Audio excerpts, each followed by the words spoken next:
Atmosphere में रखने के लिए जो हम चाहते हैं। तीसरा, धरती के कोर में एग्जैक्टली सही अमाउंट की मैग्नेटिक फील्ड होना, एक ऐसी मैग्नेटिक फील्ड जो हमें सूरज की खतरनाक गामा रेज और एक्स रेज से बचा कर रखे। चौथा, सही मात्रा।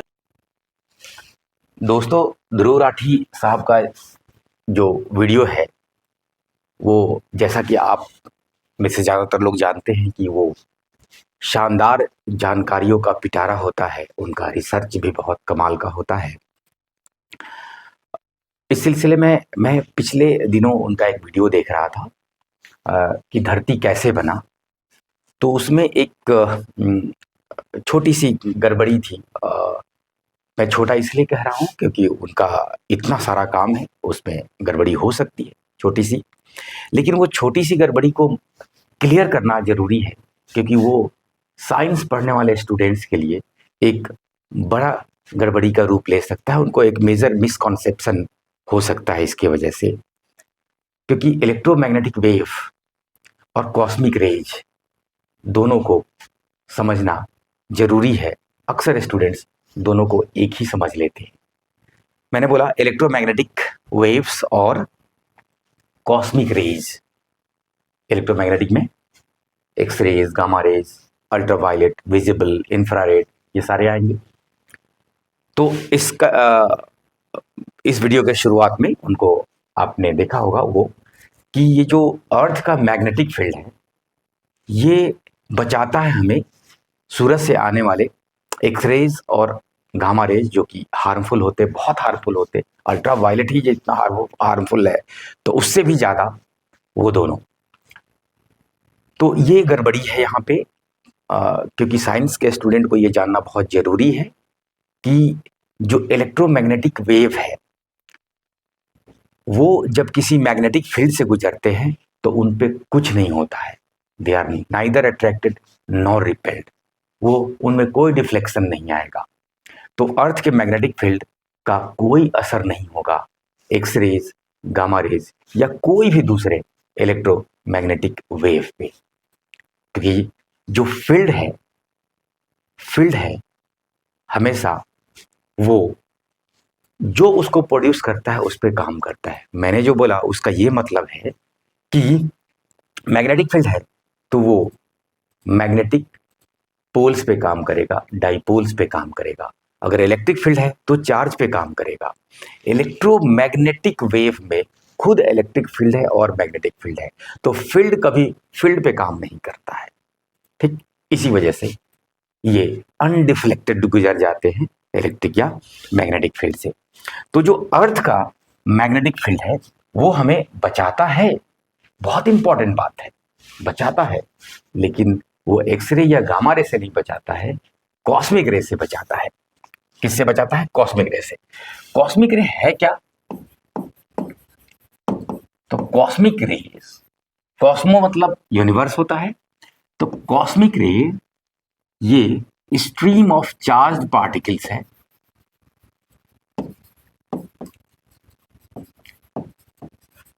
चार्ज पार्टिकल्स है, ठीक है। उसमें भी मेनली प्रोटॉन्स हैं। जैसे मैंने बोला मेनली प्रोटॉन्स है, मतलब मैं दिखाना चाहता हूं कि वो उस पर पॉजिटिव चार्ज ज़्यादा होते हैं, कुछ नेगेटिव चार्ज हो सकते हैं, फॉर एग्जाम्पल इलेक्ट्रॉन्स हो सकते हैं। ये कहाँ से आ रहे होते हैं? तो यूनिवर्स का जो ज़्यादातर मास है वो किस में है? स्टार्स में। और स्टार्स में न्यूक्लियर रिएक्शन हो रहा है। न्यूक्लियर रिएक्शन में इस तरह के पार्टिकल्स बहुत हाई स्पीड में रिलीज होते हैं जो यूनिवर्स में ऐसे बिखरते रहते हैं। ऐसे स्ट्रीम ऑफ पार्टिकल्स को कॉस्मिक रेज कहते हैं। सन से भी निकल रहे हैं। तो धरती पे इस तरह से कई कॉस्मिक रेज लगातार आते रहते हैं, जो कि अगर आके यहाँ पे लिविंग ऑर्गेनिजम्स को बार बार स्ट्राइक करे तो लॉन्ग टर्म में उनको नुकसान होगा। तुरंत तो नहीं होगा, लॉन्ग टर्म में नुकसान होगा। तो अब आइए, ये चार्ज पार्टिकल है और धरती की तरफ हाई वेलोसिटी से गिर रहा है। धरती पे जो मैग्नेटिक फील्ड है उनका जरा फील्ड लाइंस बनाया जाए। उनका जब आप फील्ड लाइंस बनाएंगे तो पोल पे वर्टिकल हो जाएगा,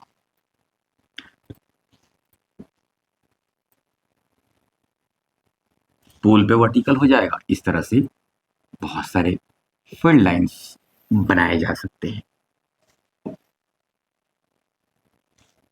पोल पे वर्टिकल हो जाएगा। अब देखिए बहुत इंपॉर्टेंट बात होगा, ध्यान रखिए, यहां पे होने जा रहा है इक्वेटर।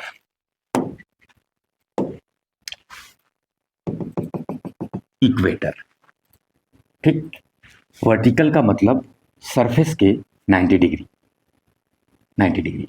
अब सभी तरफ से कॉस्मिक रेज आ रहे हैं, तो मान लीजिए कि वो एक चार्ज पार्टिकल है प्लस क्यू, वी वेलोसिटी से धरती के एटमॉस्फेयर में की तरफ बढ़ रहा है वो। अब क्या होगा कि यहाँ पे मैग्नेटिक फील्ड लाइंस और चार्ज पार्टिकल के वेलोसिटी के बीच लगभग 90 डिग्री एंगल है। थोड़ा इधर आएंगे तो 90 डिग्री से कम है, इधर भी कम हो जाएगा। इस तरह से 90 डिग्री यहाँ हो रहा है, उसके अलावा बाकी एंगल्स दोनों तरफ आ रहा होगा। एनीवेज, जब ये यहाँ पर गिर रहा होगा, चारों तरफ से गिर रहा है ना, तो इधर भी तो गिर रहा होगा, ये आ रहा होगा। तो जरा देखिए मैग्नेटिक फील्ड का, फील्ड लाइंस और चार्ज के बीच वेलोसिटी का या तो वो पैरेलल है या एंटी पैरेलल है, मतलब 0 डिग्री या 180 डिग्री है। तो जो चार्ज पार्टिकल पे फोर्स लगता है वो क्यू वी क्रॉस बी होता है। मतलब वेलोसिटी का डायरेक्शन, मैग्नेटिक फील्ड का डायरेक्शन और इनके बीच के एंगल पे डिपेंड करने जा रहा है, ठीक। अब देखिए जो क्रॉस प्रोडक्ट है q v B sine theta लिखेंगे अगर मैग्नीट्यूड लेना चाहते हैं तो। अब देखिए साइन थीटा यहाँ पे 90 डिग्री इक्वेटर के पास, तो 90 डिग्री और आसपास में कुछ दूसरे एंगल पे साइन थीटा का वैल्यू कुछ आएगा, कुछ आएगा, ठीक।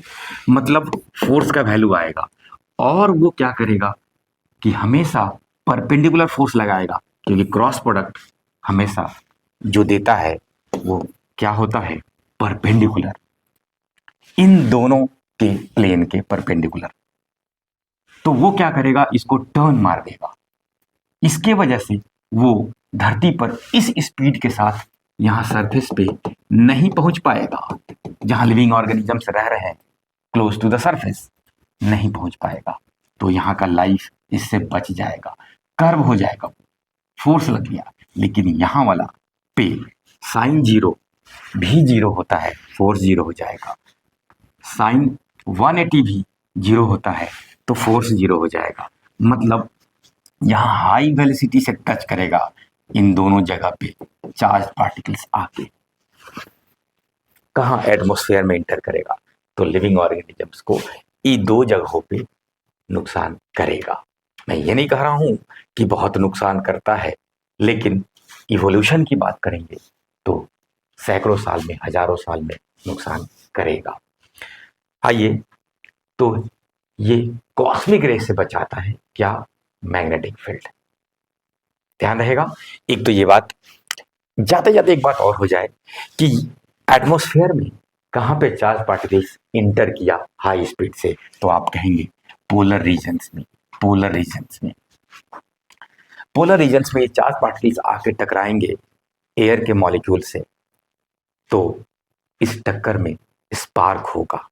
स्पार्क होगा तो लाइट मिलेगा अलग अलग कलर का, अकॉर्डिंग टू द गैसेस, अलग अलग कलर का। और ये घटना जब अच्छे खासे कॉस्मिक रे आते हैं, कभी सोलर विंड जिसको कह देते हैं, ज्यादा आ रहा है तो सोलर विंड हो गया, तो ये ज्यादा इंटर कहाँ करेगा, पोलर रीजन में। तो पोलर रीजन में अच्छे नज़ारे देखने को मिलते हैं आसमान में, उनको ऑरोरा कहते हैं।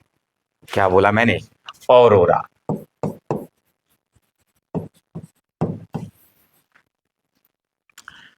तो ऑरोरा किधर मिलेगा, इधर नॉर्थ पोल की तरफ और साउथ पोल की तरफ, ठीक है।